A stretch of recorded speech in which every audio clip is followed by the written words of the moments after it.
touching the sky, catching the planes, flying the lanes up the line. Eyes aloft! Eyes aloft! The 4th Fighter Command of the United States Army Air Forces, in cooperation with West Coast radio stations, presents this series of Monday evening programs honoring the 150,000 volunteer civilian observers and filter center workers whose round-the-clock vigilance keeps watchful guard of the Pacific coast against attack by enemy planes. Eyes aloft, night and day, we'll help protect the USA.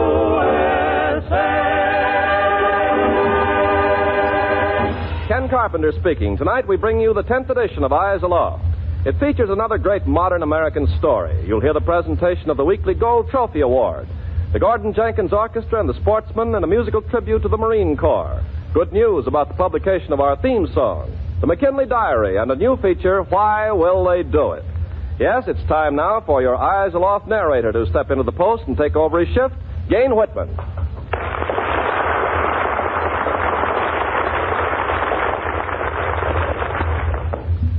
Good evening, ladies and gentlemen. Our first story tonight comes from Northern California. We've called it, Give a Man a Bicycle He Can Ride to Duty.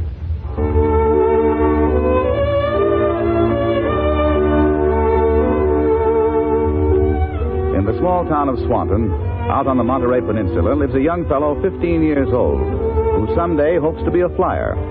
But less than 2 months ago, this fellow, Homer McCrary, was willing to settle for a bicycle for his mode of transportation. You see, Homer McCrary is an aircraft warning service observer. Let's go back to a day in the month of last May. Homer is on duty at his post. His chief observer, Mrs. Marie Giannone, has just dropped in to see how everything is. Beautiful day, isn't it, Homer? Swell, Mrs. Giannone. Oh, say, I'm sure glad you came by this afternoon. Oh? I'm going to have to quit. Quit? Oh, no, Homer. You're one of my most reliable observers. Gee, thanks, but I'm going away. To where? Salinas in about a week, as soon as school's over. You're going to work there? Pick fruit this summer. I'm sure going to save my money. You're going to buy war bonds with it? Yeah, sure I will, if there's any left over. Gosh, Mrs. Giannone, I got to buy me a bicycle. A bicycle? Yeah, I figured it all out. I come here to the post after school 7 days a week. Yes, I know. You come every day. You're putting in a lot of time here, Homer. Oh, that's okay. But I have to walk 4 miles each way. That's 8 miles a day. It's 57 miles a week I have to walk. A bicycle can sure make it easier for me when I come back and start in here again next fall. Well, you certainly should have one. And I admire you for going out to earn money to buy yourself one, Homer. I certainly do. All through the hot summer months, Homer McCrary picked fruit in the Salinas orchards. And he saved his money to buy a good bicycle. In September, when he returned home, he went to Santa Cruz to make his cherished purchase. Say, could you wait on me? Oh, certainly. Glad to, son. What can I get for you? It's right here. This is the beauty I want. You mean you want to buy a bicycle? Yeah, this one, the red one. Of course, I'm going to lower those handlebars a little and... Well, wait a minute. I'm sorry, son. Government says we can't sell bicycles unless the purchaser has a priority number. A priority number? Yeah. Didn't you know? Bicycles have been frozen. You mean I can't buy this one? After all, after... Sorry, son. Bikes are frozen. You'll have to talk to Uncle Sam about it. Gee, that's tough luck. Disappointed and discouraged, the young fellow told his chief observer about the incident. A sympathetic, good-hearted woman, Mrs. Giannone, wrote a letter explaining the situation to the Santa Cruz County Director, H.H. Glessner. And what did Mr. Glessner do? He went straight to talk with the chairman of the Santa Cruz Rationing Board. Now, Mr. Maddox, please understand that transportation is one of the Ground Observer Corps' biggest problems. I can well imagine. People can't get to the post. The post will fail. But this boy, this observer, he's just one isolated case. Yes, an individual one, to be sure. But we must meet these separate cases as they present themselves. Now, don't you think this boy is deserving? He served at the post all last spring. 3 hours a day after school, 7 days a week. Mm-hmm. And he's back on the job again now? Yes. And he's walking those 8 miles every day again. Well, sounds like a pretty sober-thinking kid. I should say he is. Well, what do you say, Mr. Maddox? Let's give this boy a priority number so he can buy his bicycle. All right, we'll do it. Good. On one condition. What's that? I'll give you the papers to have him sign, and I also want a statement from him. Well, what kind of statement? That he'll use that bicycle to ride to Swanton Post at least 5 times a week. 5 times a week? That'll be easy for a lad that goes every day of the week. Let me have that paper. We'll get him fixed right up so he can buy his bike. This fall, every afternoon about 4 o'clock, Homer McCrary comes rolling down the road on his new bike. The bicycle that he bought with money earned by picking fruit last summer. Yes, Homer McCrary proudly rolls up to the Swanton observation post each afternoon at 4 o'clock.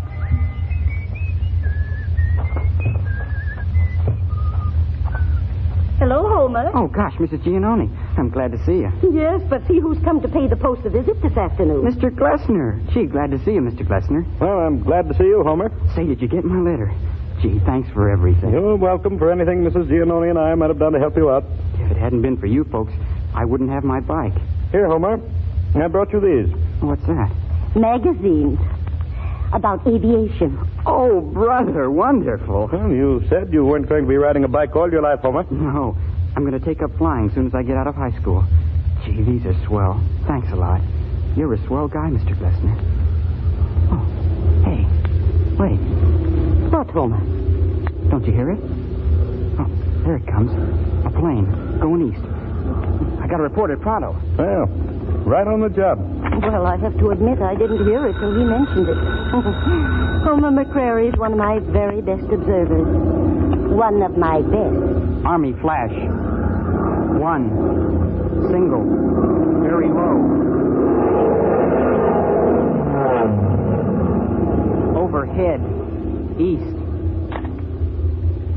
Gosh, look at him go. Will I fly me one of those someday? Yeah.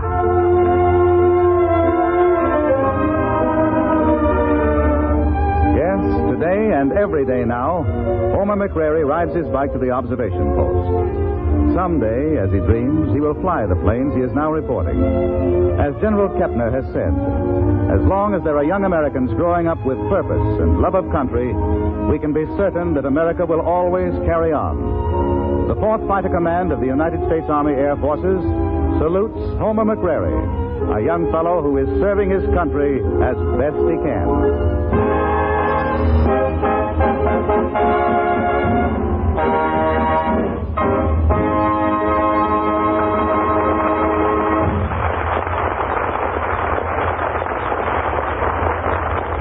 We have some good news to reveal today. Good news for all those who bothered to write a letter or drop us a postcard regarding whether or not our theme song, Eyes Aloft, should be published.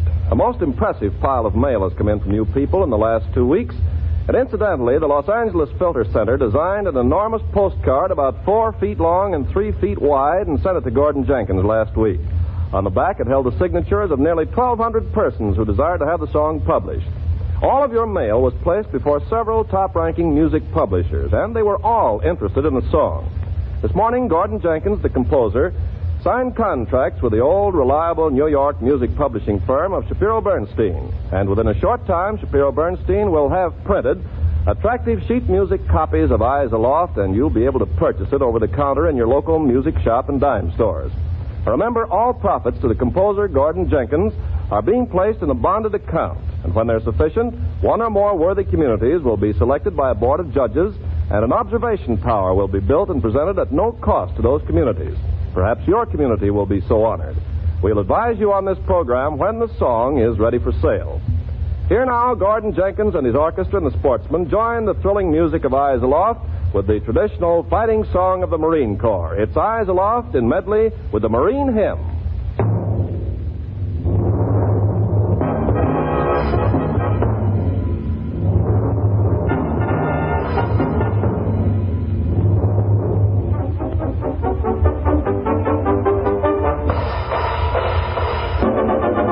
Eyes aloft, watching the sky, watching the planes flying the lanes up above. Eyes aloft, always on guard, lending a hand, protecting the land we love. One by land and two by sea was once a sentinel's cry, but a modern 20th century Paul Revere must watch the sky. Eyes aloft. Aloft night and day. We'll help protect the USA. From the halls of Montezuma to the shores of Tripoli, they have fought our country's battles on the land as on the sea, as to fight for right and freedom and to keep their honor clean. They are proud to claim the title of United States Marine. One if by land and two if by sea was once a sentinel's cry, but a modern 20th century Paul Revere must watch the sky. Eyes aloft, night and day, we'll help protect the USA.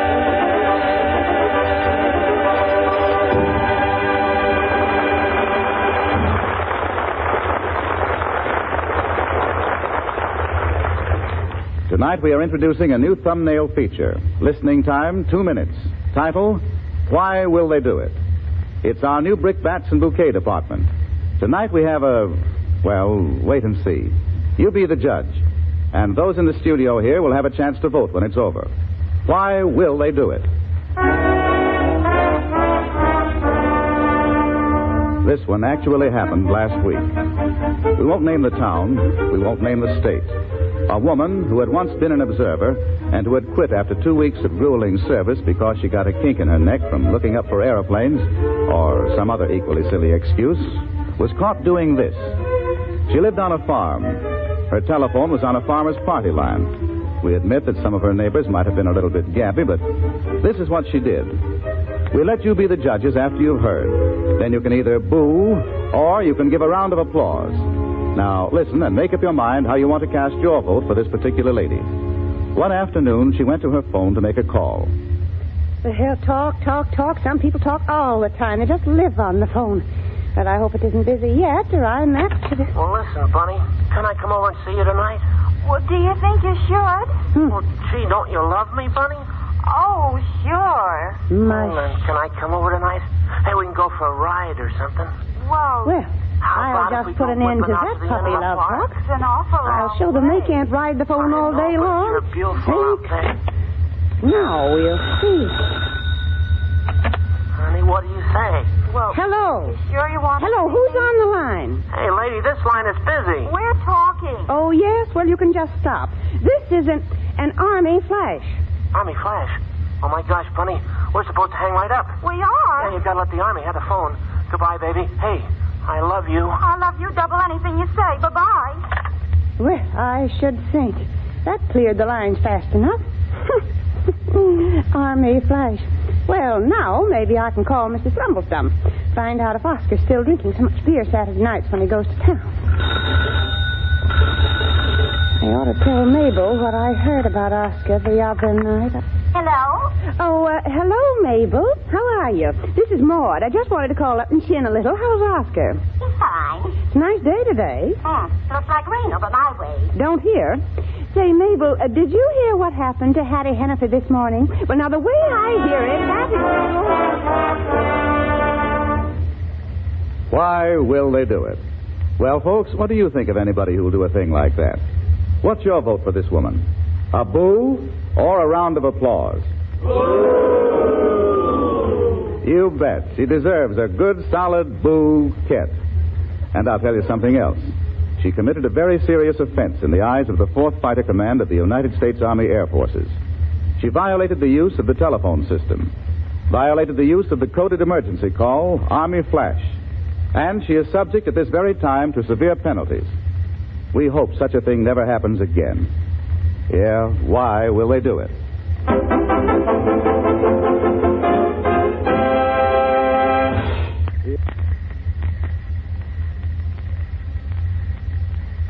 Here, one of the most popular features of our program, the McKinley Diary.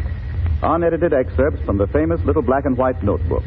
Comments and thoughts, just as they have been entered in the diary by the observers of the McKinley, Oregon Post.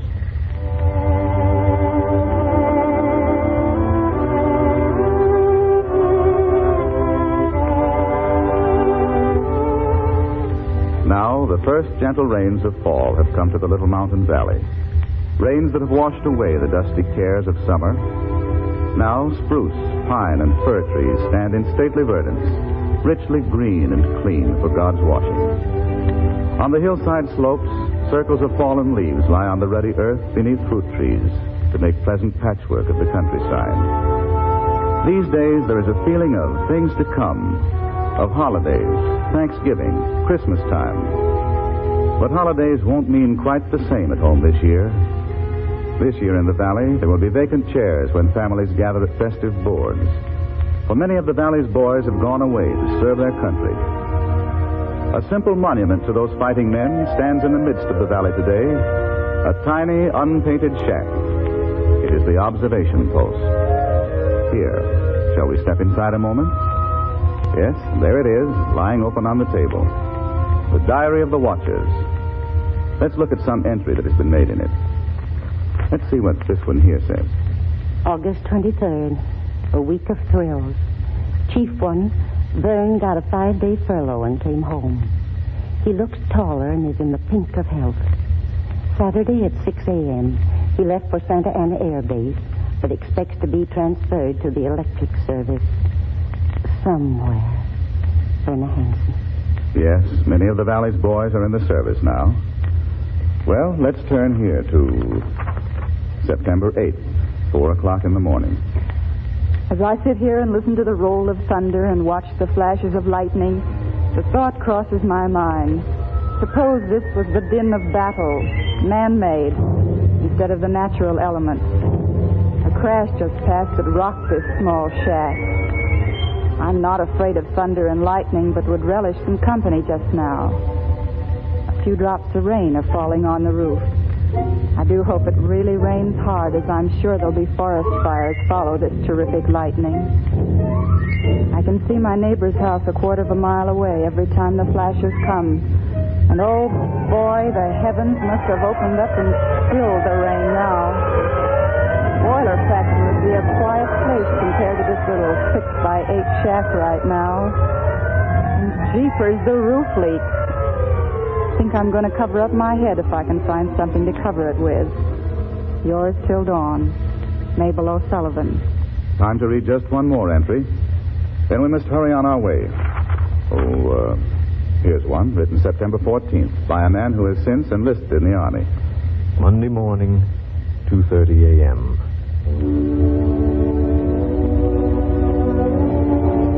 41 years ago, President McKinley died, and Theodore Roosevelt became president. An even greater Roosevelt is president today. Our present president has a more difficult task than had either Washington or Lincoln. Defeat under Washington meant that the people would continue to live as they had lived before war began. Defeat under Lincoln meant that the people would live in two nations instead of a united one. Defeat under Roosevelt means that the people will die without a nation. T.S. Easton. And so we close McKinley Diary till another time.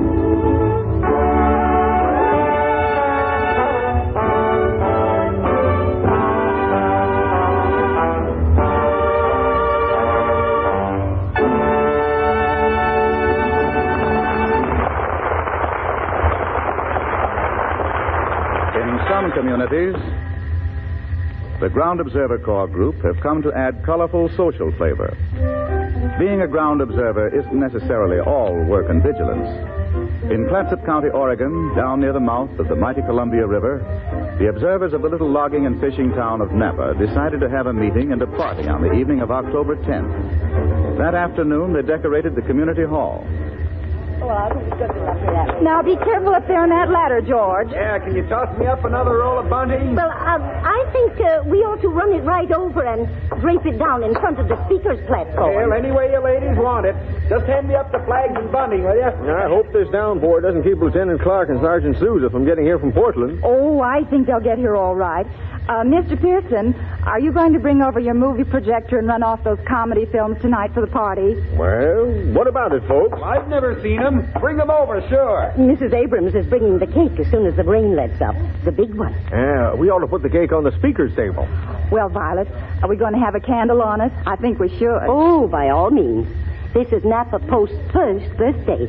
We'll have one big candle on the cake. Say, what kind of food are we going to have tonight, girls? You mind your decorating up there, George. I'll find out about the food. What are we going to eat tonight, ladies? Everything that's good. Sandwiches, cakes, coffee. Any potato salad?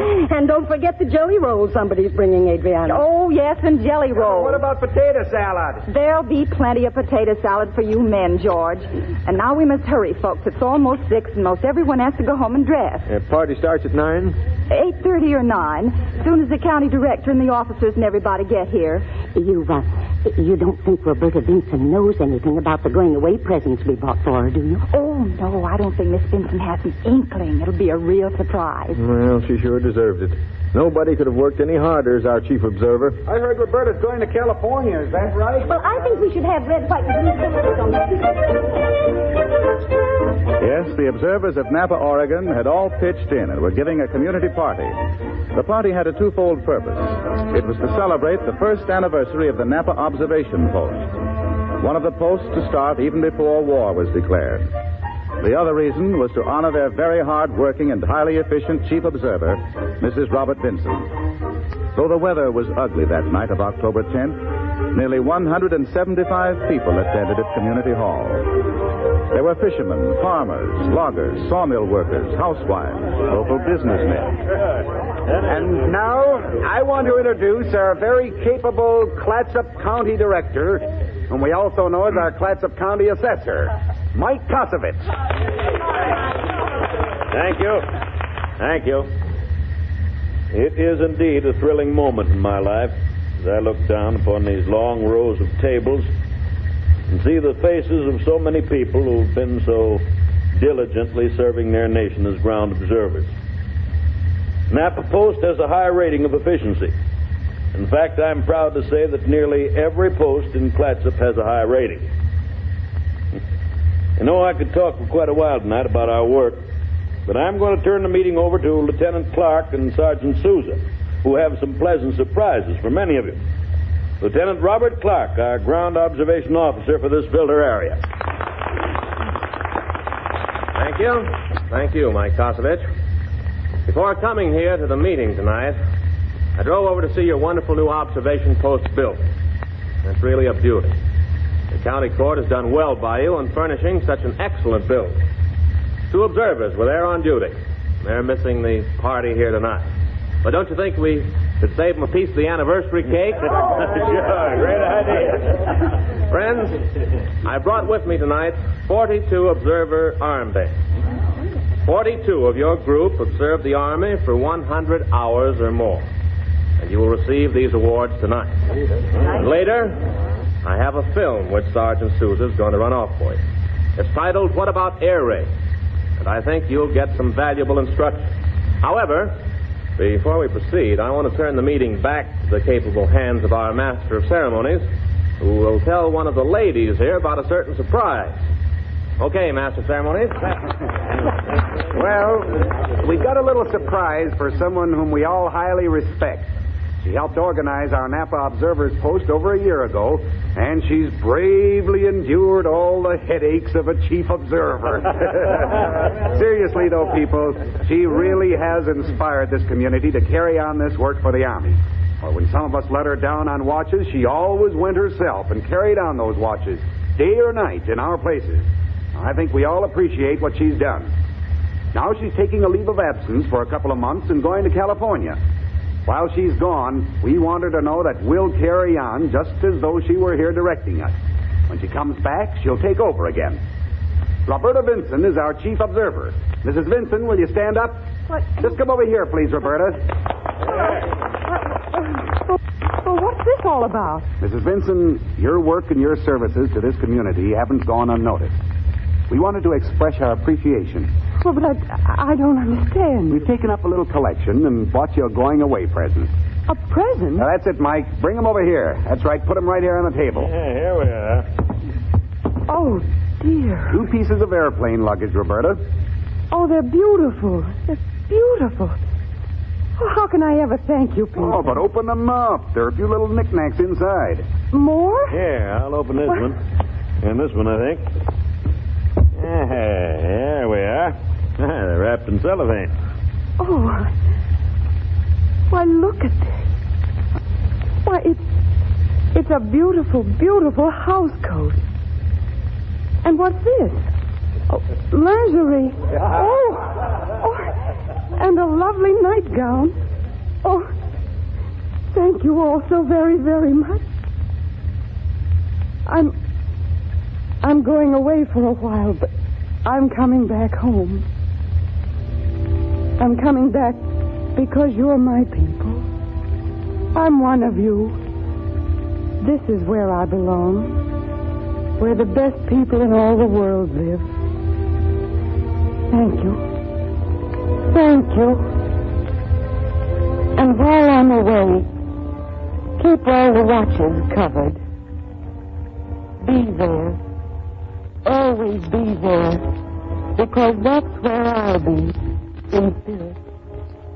Right there at our observation post.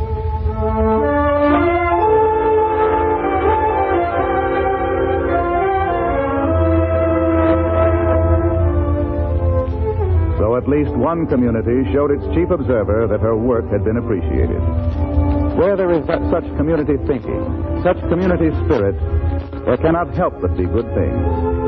The Napa, Oregon Observation Post is outstanding because that community is imbued with a solid American attitude.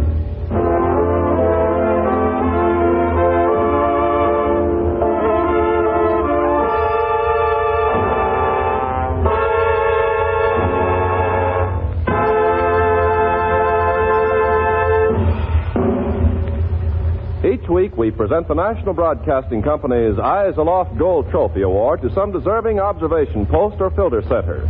Here is Captain Russell Z. Smith to make this week's presentation. Captain Smith.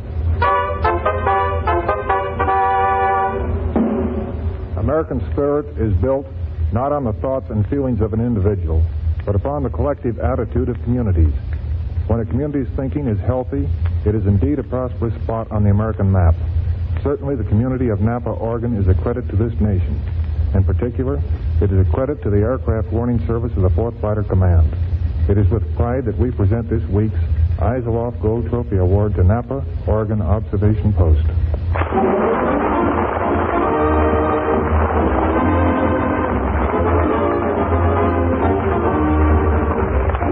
Whitman saying goodnight to the 150,000 Aircraft Warning Service volunteer civilians who keep constant vigil of our home front so that America will be safe from any attack by air. Good night.